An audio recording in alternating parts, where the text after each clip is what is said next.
Selamat datang di podcast Seutas, serba-serbi UKM, KK, dan komunitas. Halo teman-teman Camaba 2021, kenalin aku Melga Luciana. Dan sekarang aku gak bakal bermonolog di sini sendirian nih, karena aku udah sama kakak cantik dari UKM yang kental banget sama pers nih, khususnya di Unsri ya kak ya. Nah boleh nih dari kakak kenalan atau sapa-sapa dulu dari Camaba 2021. Halo untuk adik-adik Camaba 2021, salam kenal. Perkenalkan nama kakak Rasmauli Apriani Tanenggolan sebagai pemimpin umum Lembaga Pers Mahasiswa Gelora Sriwijaya. Wow, kita langsung berbincang sama pemimpin umumnya nih teman-teman. Halo Kak Rasma, nah sebelum kita lebih lanjut nih Kak, ngulik lebih dalam, mungkin teman-teman Camaba nih masih bingung dan baru dengar mungkin ya, bisa jadi apa sih LPMGS itu Kak? Mungkin kakak bisa jelasin sedikit tuh mengenai LPMGS itu apa? Dari namanya aja udah tahu mungkin ya, Lembaga Pers Mahasiswa gitu. Jadi LPMGS-nya Kak? Gelora Sriwijaya. Nah, LPMGS ini merupakan lembaga pers mahasiswa yang mencakup se-Unsri gitu. Jadi menerima teman-teman dari seluruh fakultas yang bergerak di bidang jurnalistik, yang tidak hanya berkarya dalam Unsri aja, tapi juga membahas isu-isu nasional juga di seluruh Indonesia, bahkan internasional gitu. Wow, keren. Nah, kalau Kak Rasma sendiri tuh udah join LPMGS sejak kapan sih Kak?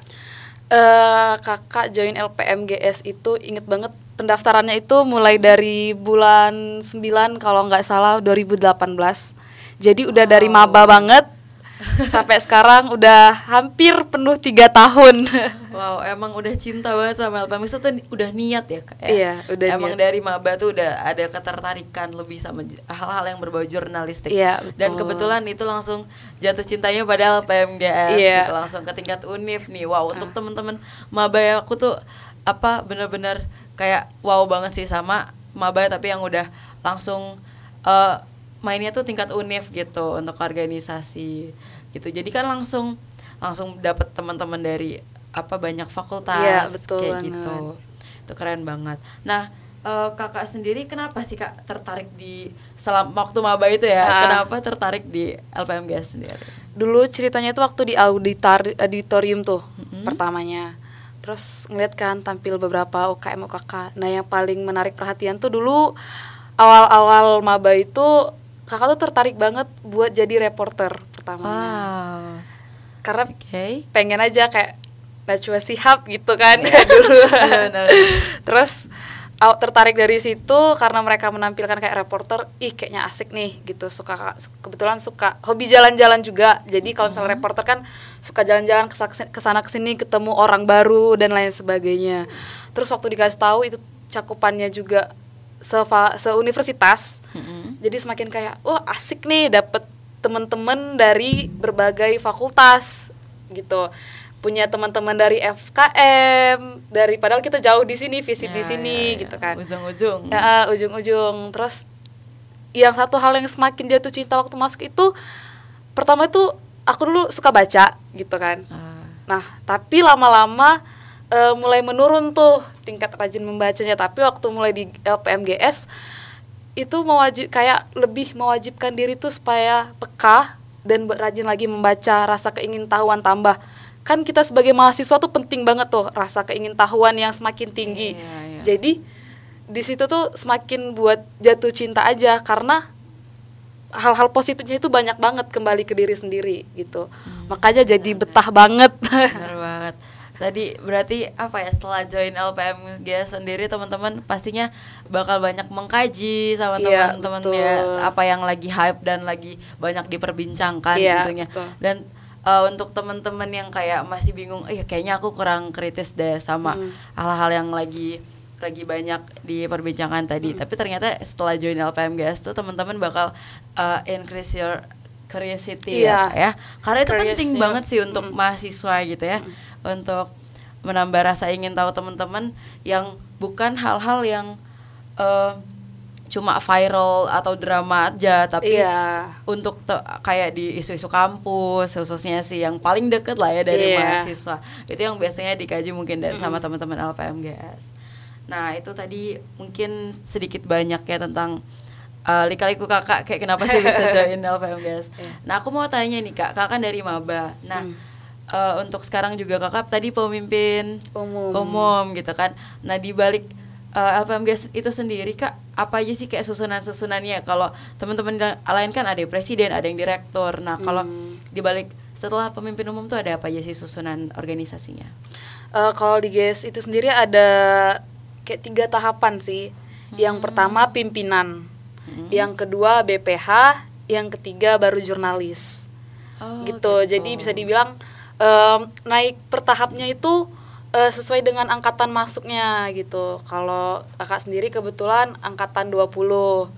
Nah, jadi pimpinannya sekarang berarti angkatan 20 gitu. Jadi kalau misalnya BPH-nya itu angkatan 21 dan sekarang jurnalisnya ada angkatan 22.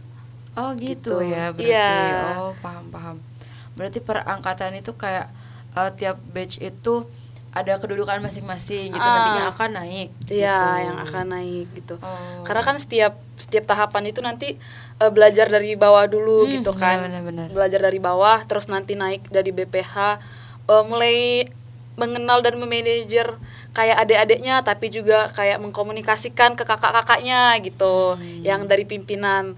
Cuman kalau misalnya di luar struktural ya kita sama-sama jurnalis semuanya gitu kan. Benar. Walaupun pimpinan itu semuanya jurnalis juga, sama kalau mainnya ya sama-sama aja gitu. Iya oke. Dan itu menarik sih teman-teman, karena menurut aku proses itu tuh harus nggak boleh kita langsung loncatin gitu kan. Istilahnya tuh suatu proses itu bukan suatu hal yang harus diakselerasikan, tapi emang harus dilewati, benar ya, harus dilewati dan dinikmati juga. Benar banget. Jadi ya teman-teman nggak bakalan bisa dapat banyak kalau teman-teman baru di tahun pertama aja udah kayak give up atau kayak apa sih, kayaknya aku nggak dapat apa-apa dari sini. Padahal itu proses itu tuh bakal teman-teman dapetin kalau teman-teman udah ngerasain pusingnya jadi BPH, terus gimana rasanya jadi kayak yang tadi pimpinan di atas itu kayak mikir ini 2 angkatan di bawah gue ini gimana sih progresnya. Itu kan proses yang penting juga gitu ya. Jadi waktu jadi jurnalis tuh belajar dulu nulis berita gimana, nulis artikel gimana, terus berinteraksi dengan banyak orang. Kan kalau jadi jurnalis itu kayak harus siap nih. Kayak berhubungan dengan orang penting, sampai kayak ke masyarakat biasa, sampai terjun sampai cuman melihat dunia sekitarnya gitu. Jadi harus mulai peka dulu nih, harus diuji kepekaannya. Jadi semakin sering menulis, semakin sering berinteraksi dengan orang banyak, kerasa banget sih kayak vibes-nya gitu sebagai jurnalis. Nah, jadi ketika dia udah tahu semua kerjaannya, tete bengeknya, susah enaknya jadi jurnalis, ketika dia naik jadi BPH, dia dikasih tanggung jawab yang lain tuh, gitu kan. Bukan cuma nulis berita aja gitu, tapi juga lebih kayak redaktur digital nanti gitu. Ada redaktur digitalnya, naik lagi. Teman-teman bahasa jurnalis nih, aku kayak wow gitu kan, aku nggak paham nih, tapi kayak itu tuh yang bikin kita penasaran nih. Bisa mulai belajar jadi redaktur gitu, megang per bidang, ngarahin adik-adiknya gitu. Karena terus udah itu nanti kan baru bisa udah memahami nih kondisi di bawah, baru naik jadi pimpinan gitu, baru bisa memanajer gimana sih kita menghandle adik-adik kita gitu, menghandle kerjaan kita dan lain sebagainya. Terus juga kalau misalnya untuk naik jadi pimpinan ya, kenapa penting banget fase jadi jurnalis itu, fase dasar yang sangat penting. Karena bisa dibilang itu tuh sebagai dasar gitu, dasar dari bekal dari perjalanan kita ke depan gitu. Karena kalau misalnya mau jadi redaktur digital nih, misalnya buat caption atau menampilkan foto dan lain sebagainya, harus tahu dulu dasar-dasarnya gitu. Jadi terus misalnya jadi redaktur GSTV nih harus tahu dulu teknik penulisan skripnya gitu, teknik SOP-nya, SOP-nya, kameranya dan lain sebagainya gitu. Terus nanti ketika naik jadi pimpinan nih kan tinggal memikirkan program apa yang akan kita bawa gitu. Program apa yang akan kita jalankan nih, asiknya yang perlu kita perbaiki, tambahkan atau kurangi dan lain sebagainya gitu. Nah itu teman-teman, jadi kalau kata Kak Rasma tadi itu apa yang aku tangkap tuh di fase-fase jurnalis itulah kayak kita tuh ngumpulin bekal-bekal sebagai fundamental kita sebelum naik jadi BPH dan pimpinan ya Kak ya. Oke. Nah, dan tadi juga aku nangkap nih teman-teman, kayak tentunya di fase jurnalis itu kan kita nanti kayak belajar nge-script, dan itu tuh mau nggak mau kita tuh bakalan memaksa diri kita sendiri kan, itu yang penting sih sebenarnya. Kan manusia tuh kalau nggak dipaksa nggak bakalan gitu, kayak literasi gitu kita bakalan kurang banget. Tapi karena kita bakal ada kepentingan untuk nge-script tadi kayak gitu, tentunya diksi atau pembendaharaan kita tuh yang tadinya cuma berapa persen itu pasti nge-push banget sih, meningkat terus karena kayak setiap kasus jadi jurnalis itu nggak cuma satu kasus aja loh, misalnya nggak cuma politik aja, nggak cuma sosial aja, tapi semuanya, hukum juga gitu, kesehatan juga, kayak teknologi juga ya. Iya, jadi pengetahuan kita tuh nambah terus gitu, kita tuh kayak otak kita tuh terisi terus perbaikan kata-kata kita juga meningkat. Iya sih, gitu. Itu sih yang apa ya, menurut aku orang-orang tuh mungkin ini kita kayak kalau stigmanya tuh ini mah kayak serius-serius kayak reporting, atau iya kan, padahal kalau ditelisik kayak gitu tuh itu asik banget kan? Asik banget karena kayak kita ngobrol nih ya gitu. Obrolan kita itu bukan cuma obrolan biasa gitu. Tapi udah bisa kayak melihat suatu fenomena gitu. Terus kita mengomentari fenomena itu, terus memberi saran atas fenomena yang terjadi, dan memikirkan gitu, memberitahukan ke teman-teman juga, itu yang paling penting. Kayak cara pandang aku gini nih gitu. Soalnya misalnya ada yang salah misalnya dengan suatu kebijakan dan lain sebagainya. Kita kalau misalnya emang benar gitu, kita harus berkewajiban dong ngasih tahu teman-teman kita gitu, membuka pemikirannya. Kalau jargon LPMGS itu membangun intelektual mahasiswa gitu. Wow. Nah, teman-teman yang mau dibangun intelektualnya dari maba, join lah dari maba kayak Karasua ini. Biar semakin tajam nih nanti makin lama join kan ya Kak ya. Nah, ternyata kita udah panjang-panjang, tapi aku belum tahu nih Kak, kalau sejarah LPMGS sendiri di Unsur gimana sih Kak? Ini singkatnya aja mungkin ya, ntar kalau panjang sampai besok nggak kelar. Ya kalau singkatnya itu LPMGS itu terbentuk 19 Februari 1993. Wow, udah lama banget ya. Jadi LPMGS itu sekarang 28 tahun. Jadi pertamanya itu namanya bukan Lembaga Pers Mahasiswa Gelora Sriwijaya gitu. Apa tuh? Jadi UKM apa ya, ntar dulu. Jadi ada perubahan nama. Iya, ada perubahan nama. UKM Penerbitan Kampus. Gitu pada tahun 1996. Jadi kayak info-infonya tuh diterbitkan lewat UKM ini gitu. Gitu. Jadi LPMGS itu dulu muncul karena kayak kekurangan informasi antara akademisi, sivitas mahasiswa dan lain sebagainya, apalagi tahun 1993 gitu ya kan. Teknologi belum maju-majunya. Nah, mulai berubah namanya jadi LPMGS itu pada tahun 2000. Itu terinspirasi dari produk dari UKM PKM tadi gitu. Penerbitan kampus mahasiswa itu namanya majalah Gelora Sriwijaya. Itu produk pertamanya gitu kan. Nah, jadi karena itulah terinspirasinya gitu. Kenapa namanya LPM Gelora Sriwijaya?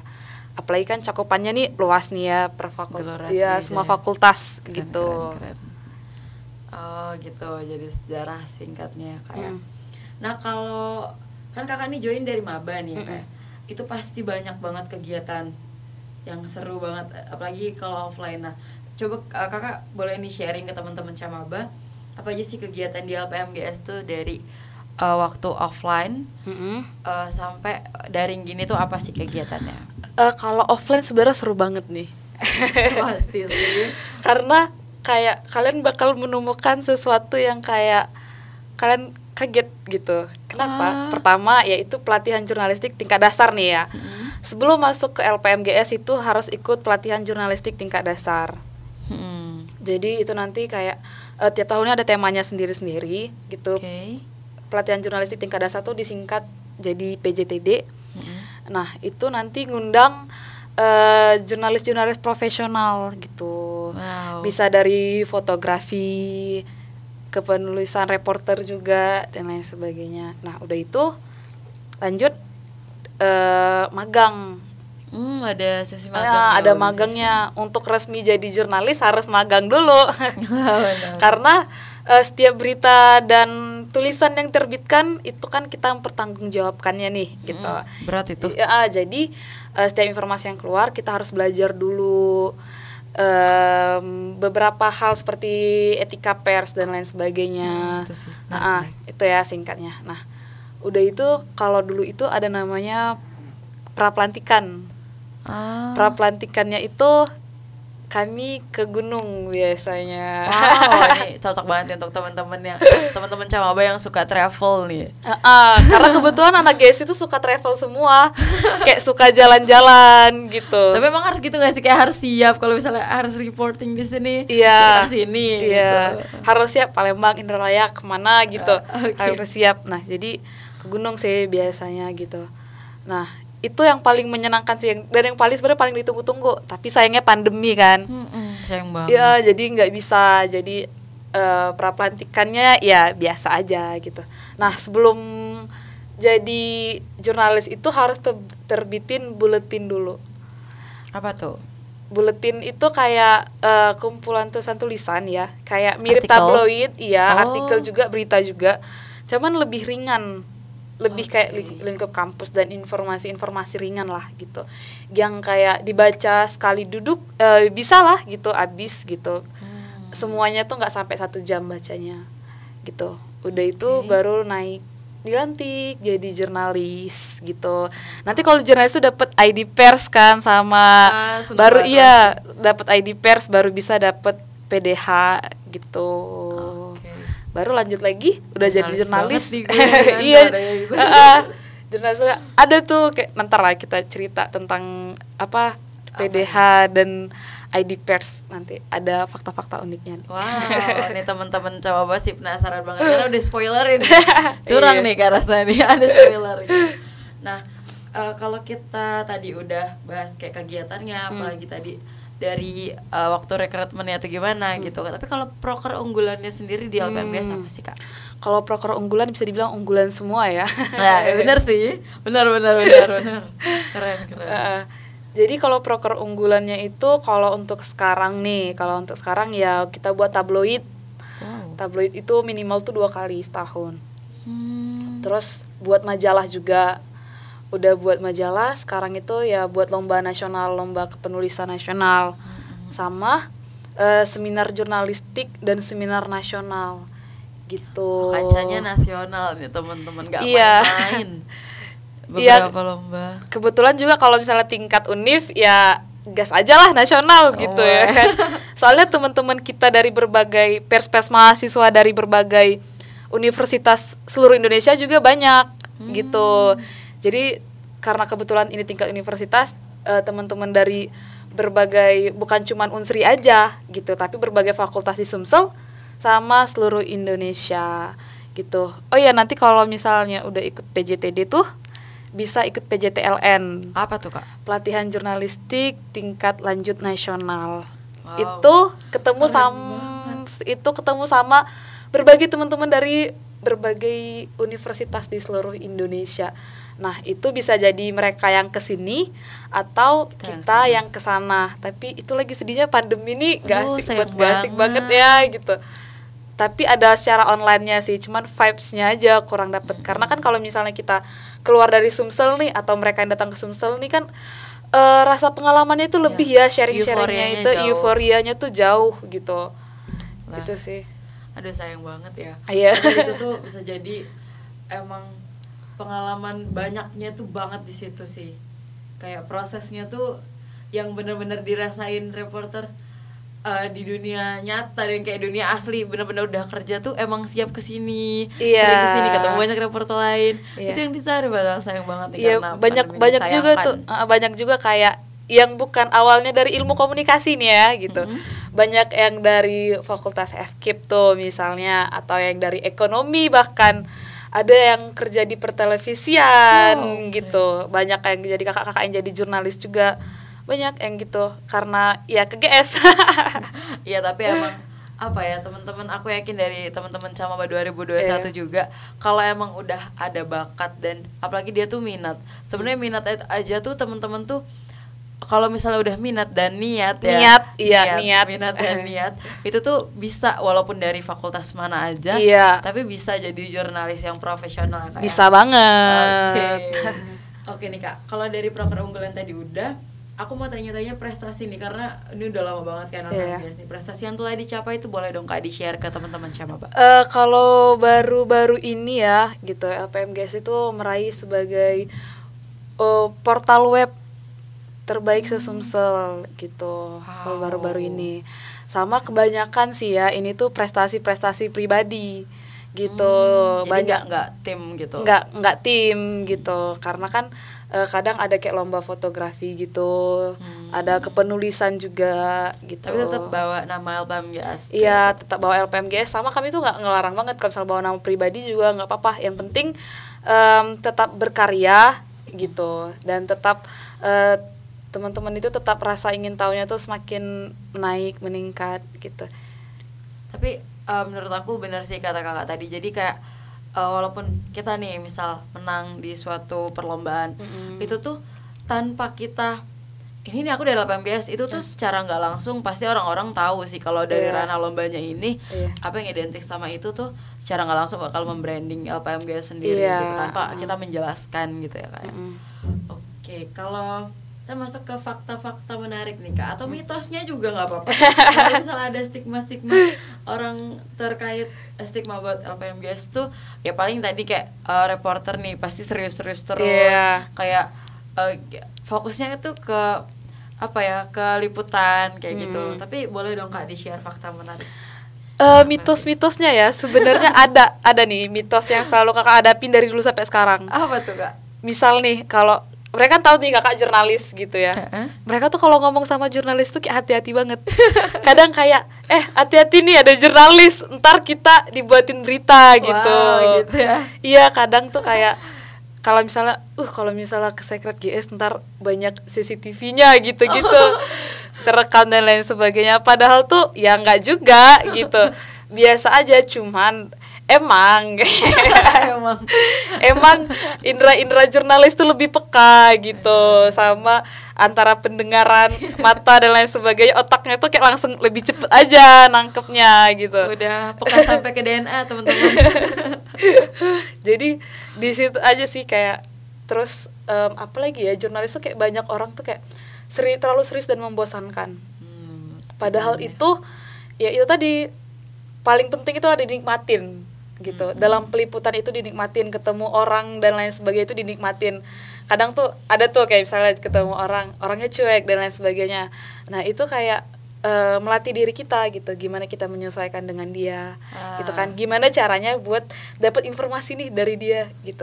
Walaupun kayak orangnya tantangan gitu, tantangannya tuh kayak gimana ya, greget banget gitu. Kalau salah kakak sendiri gitu. Nah, kalau mitos-mitos lain apa ya, paling itu sih, kayak banyak yang menilai jurnalis itu nggak asik dan lain sebagainya, padahal dunianya itu menyenangkan banget. Nah, terus kalau fakta-faktanya ya, fakta-fakta menariknya apa ya, mungkin fakta tentang ID pers. Kenapa tuh Kak? Jadi kalau misalnya punya ID pers, satu dilindungin hukum ya gitu. Tapi ingat, harus jadi jurnalis yang bisa mempertanggungjawabkan tulisannya, harus independen, harus kredibel, dan tidak boleh memihak. Itu sangat penting gitu sebagai jurnalis. Nah, terus kalau udah punya ID pers itu bisa dibilang, kalau Kak bilang itu kartu free access. VIP ya. Iya, free access nih kemana aja gitu. Kamu mau masuk boleh. Kamu mau masuk ke kantor gubernur boleh gitu. Kamu mau wawancara sama presiden aja boleh gitu. Wawancara sama ke rektorat dan lain sebagainya. Tunjukin aja saya dari Lembaga Pers Mahasiswa Gelora Sriwijaya gitu.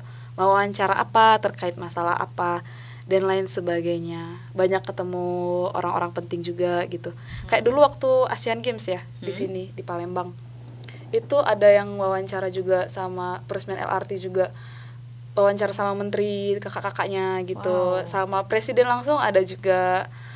Kayak banyak juga kesempatan, tergantung kesempatan yang datang ya gitu. Benar-benar. Saat ada event-event besar gitu banyak banget yang bisa wawancara langsung sama Bapak BPKRI juga. Kakak dulu pernah ikut ini ke kilang minyak kemarin. Kilang minyak di Pelaju itu kemarin LPMGS diundang juga, diajak dari teknik gitu. Jadi walaupun kayak kita dari berbagai fakultas, mungkin kalian belum pernah kan masuk kilang minyak. Apalagi di Pelaju itu kilang minyak salah satu yang terbesar juga gitu kan. Tapi diajak diundang juga, ngeliput juga, diajak jalan-jalan gitu, kenalin juga. Nah, kakak sendiri kayak dari Ikom nih ya gitu. Oh, ternyata gini kerjaan anak teknik kimia gitu. Ternyata gini gitu. Banyak banget sih hal-hal asik yang bakal didapat gitu. Tergantung pengalamannya. Terus juga itu sih, jangan jadi jurnalis yang males juga gitu. Karena kalau misal males tuh nggak bakal dapat apa-apa gitu. Bahkan semakin banyak kamu mencari, semakin banyak kamu menerima gitu. Wow, keren sih. Nah, itu tadi banyaknya privilege yang teman-teman bakal dapetin kalau join LPM. Oh iya, sering ini juga. Kalau buat anak kos nih ya, free nasi kotak. Terjamin ya, kita betul nggak bakal lapar karena pasti ada konsumsi di tempat itu ya. Tapi jangan terlalu banyak berharap juga gitu kan. Soalnya sering kayak misalnya diundang event ya, kita nggak berharap atau gimana gitu. Sering kayak dikasih, kalau misalnya anak kosan ya kan, kayak dikasih nasi kotak gitu, misalnya dikasih makanan dan lain sebagainya gitu. Benar-benar. Nah, aku pengen karena tadi tuh menarik ya, itu tuh mungkin bisa kita sebut kayak suka dukanya jurnalis tuh apa aja sih Kak? Ada lagi nggak sih, kayak tadi mungkin salah satunya kita kebetulan dapat narasumber yang entah itu emang cuek atau dia kalau ngomong tuh malu atau gimana. Terus kalau ya kayak untuk konsumsi kita nggak terlalu mikirin juga. Itu ada lagi nggak sih Kak suka dukanya jadi jurnalis tuh? Kalau suka dukanya ya, dukanya itu paling gitu tadi, kayak narasumber tuh susah dihubungin misalnya. Itu dukanya. Terus kalau misalnya kadang tuh kalau tempatnya jauh gitu, pengen liputan atau nggak dapat kesempatan gitu. Kadang kayak kita di mana, sedangkan acaranya tuh tiba-tiba tahu mendadak gitu, nggak sempat ngeliput. Itu sih kayak dukanya gitu. Sukanya banyak banget sih, karena kayak tadi tuh banyak dapat kesempatan gitu kan, privilege-nya gitu. Sukanya itu lagi apa ya tadi tuh, kayak lebih banyak berinteraksi, kenal orang banyak, terus juga ya itu tadi tambah pinter, nambah skill gitu. Dulu kayak kakak ya, dulu itu nggak terlalu handal gitu, Kak suka fotografi gitu kan, tapi nggak terlalu handal. Sekarang ya lumayan lah, semakin bisa fotografi, videografi, desain grafis gitu. Jadi nggak cuma nulis aja gitu, tapi juga kayak ngelola web. Itu tadi dan lain sebagainya. Itu kayak linear juga sama benefit nih Kak. Benefit apa aja yang bisa teman-teman Camaba mungkin boleh dikasih tahu kalau aku join tuh kira-kira apa sih yang aku dapetin? Yang pertama tuh selain relasi ya, selain relasi kenal banyak dari alumni yang hebat-hebat banget gitu kan. Nah, itu another privilege. Iya, another privilege. Ya. Di sisi lain tuh bakal nambah banyak skill juga gitu, banyak nambah skill kalian. Jadi nanti kalian tuh nggak cuman bisa nulis, nggak cuman bisa sastra juga, tapi public speaking, kepenulisan, terus juga desain grafis, fotografi dan lain sebagainya. Ya itu harus bisa banyak banget, itu privilege-nya. Terus itu tadi ID pers, salah satu free access kemana aja, kamu mau kemana gitu kan. Nah itu privilege yang sangat-sangat ini sih, yang sangat-sangat banyak diterima gitu. Nah apa ya, nggak kerasa nih Kak, kita udah sampai penghujung podcast kita pada hari ini. Boleh banget Kakak kasih closing statement untuk Maba 2021 dan diajak nih untuk join LPMGS. Buat Maba ya, Camaba angkatan 2021, buat kamu, apalagi kamu yang sangat-sangat berminat di bidang jurnalistik, fotografi, videografi, dan webmaster, Mari bergabung bersama kami dan menjadi keluarga besar LPM Gelora Sriwijaya dan menjadi jurnalis yang independen dan berintegritas serta bersama-sama membangun intelektual mahasiswa. Thank you. Nah itu teman-teman. Nah apa ya, aku jadi tertarik nih pengen join. Nah tapi aku pengen tanya dulu deh Kak, kapan sih opreknya sebelum kita tutup nih? Opreknya itu nanti udah PK2 kita ini infoin selanjutnya. Nah jadi stay tune nih teman-teman. Setelah PKKMB itu nanti bakal di stay tune aja di IG-nya. Boleh Kak dikasih tahu IG-nya? IG-nya di @lpmgs_unsri. Oke. Nanti aku juga bakal kepoin nih, dan jangan di kepoin aja tapi di follow juga ya, untuk biar teman-teman tahu nih kapan ada info oprek kita sendiri. Oke, mungkin bisa kita cukupkan Kak. Thank you banget udah mampir di podcast. Thank you juga. Uta sudah luangin waktu nih dari Palembang ke sini gitu kan. Nah, untuk teman-teman juga jangan lupa join UKM LPM GS. Ditunggu di sini. Thank you. Thank you.